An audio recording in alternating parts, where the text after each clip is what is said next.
Assalamualaikum warahmatullahi wabarakatuh. Selamat bertemu kembali teman-teman yang saya banggakan. Kali ini kita akan belajar tentang kunjungan rumah dan kolaborasi dengan keluarga klien.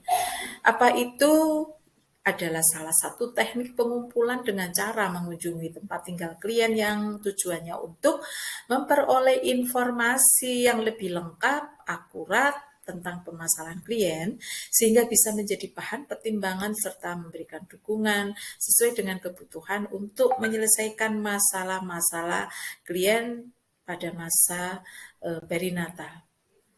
Ya, selanjutnya bahwa kunjungan rumah ini terdiri dari 3 aspek penting atau 3 komponen penting yang harus kita perhatikan, bahwa yang pertama adalah kasus klien.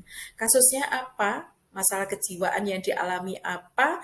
Gejalanya bagaimana? Kemudian apa saja yang harus kita kumpulkan? Data-data dan sumber-sumbernya, kemudian peralatannya, dan yang tidak kalah penting juga kita harus memperhatikan aspek ataupun komponen keluarga. Nah, kondisi keluarganya seperti apa, kemudian integritas konselor ini menjadi jauh lebih penting, karena dengan begitu ada kerjasama di antara konselor dan klien yang bisa membangun rasa percaya atau kepercayaan satu sama lain, sehingga bisa mampu untuk membuat satu kondisi bahwa pasien akan mau berbicara. Kemudian yang jangan lupa bahwa penanganan untuk kunjungan rumah ini harus holistik, ya, harus holistik yang meliputi aspek fisik, aspek psikologis, dan aspek sosial. Ya, ini menjadi penting gitu. Kita perhatikan fisiknya seperti apa, apakah dia butuh, mungkin ada kekurangan gizi dan lain-lain yang mungkin menyebabkan seorang pasien kita mengalami masalah kejiwaan. Karena tidak sedikit kasus yang mungkin karena faktor sosial pada masyarakat atau pada klien itu bisa menimbulkan masalah kejiwaan ketika mereka mengalami ataupun memasuki masa-masa perinatal. Ya, selanjutnya mengapa perlu? Ya, ini adalah untuk meningkatkan pemahaman tentang pasien dan keluarga, meningkatkan hubungan tenaga kesehatan dengan klien. Dengan adanya kunjungan rumah, ini akan mampu memberikan situasi, ya, lebih hubungan interpersonal lebih mendalam, lebih dekat, kemudian bisa mengembangkan kemampuan ataupun keinginan, kemauan klien kita untuk bisa menyampaikan hal-hal yang mereka alami, seperti itu dengan sentuhan, ya, dengan empati yang mampu dilihat oleh dan disaksikan oleh klien dan keluarganya. Kemudian juga terpenuhinya kebutuhan dan tuntutan kebutuhan pasien. Nah, ini juga menjadi penting, ya. Kemudian meningkatkan kepuasan pasien, tentu dengan kunjungan rumah harapannya pasien bisa mendapatkan layanan yang lebih komprehensif, lebih holistik, serta untuk mencegah kritis, ya, kondisi kritis atau darurat. Dengan kunjungan rumah tentu dengan kondisi pasien yang merasa nyaman dan aman mengembangkan, ini memungkinkan klien kita menjadi lebih rileks gitu, dan kemudian kondisi kritis ataupun darurat bisa kita cegah. Selanjutnya juga bisa melakukan penanganan yang menyeluruh gitu.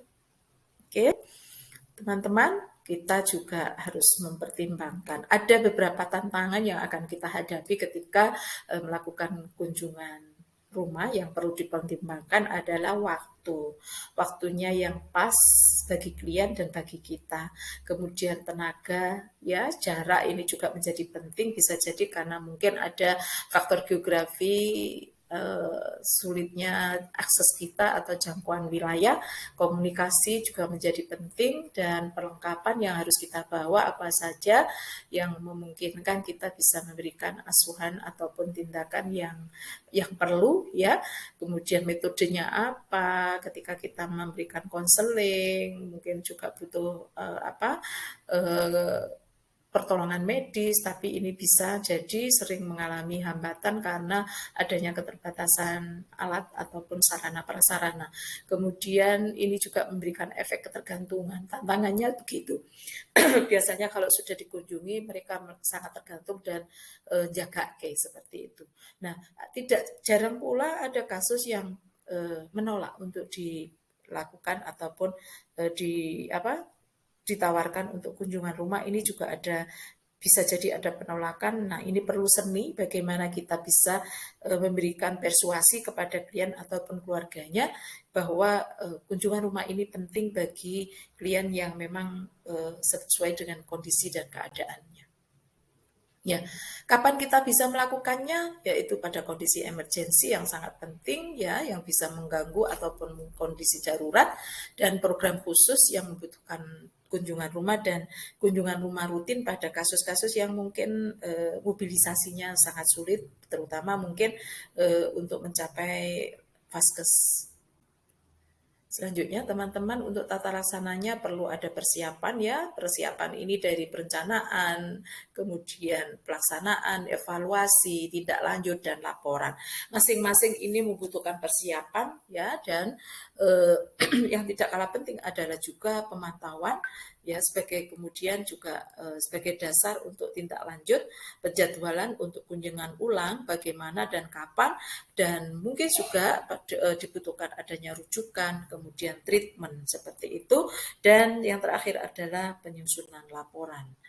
Dan teman-teman, untuk laporan kunjungan rumah kita perlu ada rekam medik ataupun rekam jejak ya, untuk laporan yang isinya seperti ini nanti bisa kita pahami. Dan selanjutnya, bahwa catatan penting pada saat kita melakukan kunjungan rumah ini perlu kita perhatikan, daripada yang perlu kita perhatikan kondisi fisik, kondisi sosial, dan kondisi psikologis, dan mungkin juga perlu sekedar ngobrol dengan klien ataupun keluarganya ataupun tetangganya yang terkait dengan masalah-masalah yang dihadapi oleh klien kita.